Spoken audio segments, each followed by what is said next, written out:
የሰው ልጅ በዚህች ምድር ላይ ሲኖር ሁልጊዜ ያለሱ ፈተና ያለበት ሰው ያለ አይመስለው። ብቻውን የሚፈተን ይመስለዋል፣ የሚያልፍም አይመስልም። ደግሞ የሚያስደንቀው ትናንት ብዙ ነገር አሳልፎልን ዛሬ ደግሞ ሌላ ችግር ሲመጣ የትናንትናው የማያልፍ መስሎን እንዳለፈ ረስተን የዛሬውም የማያልፍ ይመስልናል። አሁን ይሄ ገብቷችኋል እያስባለሁ። ትናንትም የማያልፍ ነበር የመሰለ አለፈ፣ ዛሬም የማያልፍ ይመስላል ያልፋል። ስለዚህ እግዚአብሔር ትዕግስት ብቻ ነው የሚፈልገው። ሰውንም መታገስ ያስፈልጋል። ሰውን መታገስ ማለት ምን ማለት ነው? እስኪስተካከል መታገስ ማለት ነው።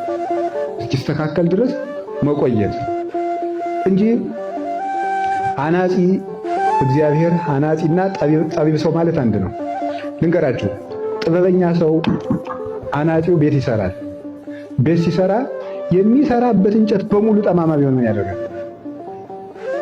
እያወጣ ይጥለዋል። አይደለም እንዴ? አይጥለውም። እያወጣ ከጣለው ቤቱ አይሰራም ማለት ጠማማ ብዙ ነውና። ሰሚዳረው እያቃና ምን ያደርጋል? ቤቱን ይሰራል ማለት። መመገዝ የሚባል ታውቃላችሁ? ምንድነው መመገዝ? ካበጠው ላይ ይከረክረውና ወይም ደግሞ ከዚህ ከጎበጠው ላይ ይከረክርና ፍላጭ እንጨት ሲያስገባበት ይቃናል። እዚያ በኋላ ተቃንቶ ድምድም ላይ ይወጣል ማለት ነው። ቤት እየተቃና እንጂ ርቱ እንጨት ተገኝቶ ቤት ተሰርቶ አልቆ ያውቅ።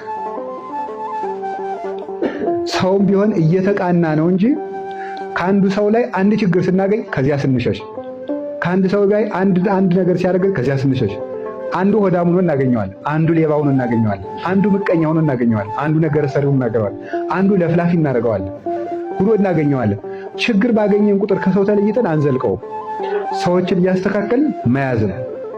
እግዚአብሔር እያስተካከለን የሚይዘን። ሁልጊዜ የሚደንቀኝ እኔ የዘካርያስ ታሪክ ነው።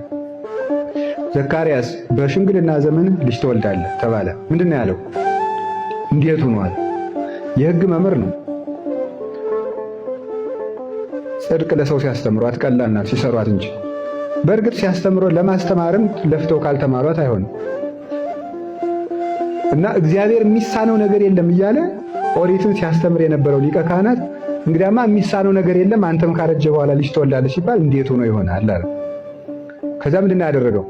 ቅዱስ ገብርኤል አንተ እግዚአብሔር እንዲህ ብሏል እያልክ አይሆንም የምትል ተጣጣራጣሪ ብሎ በሰይፍ አልቀጣውም።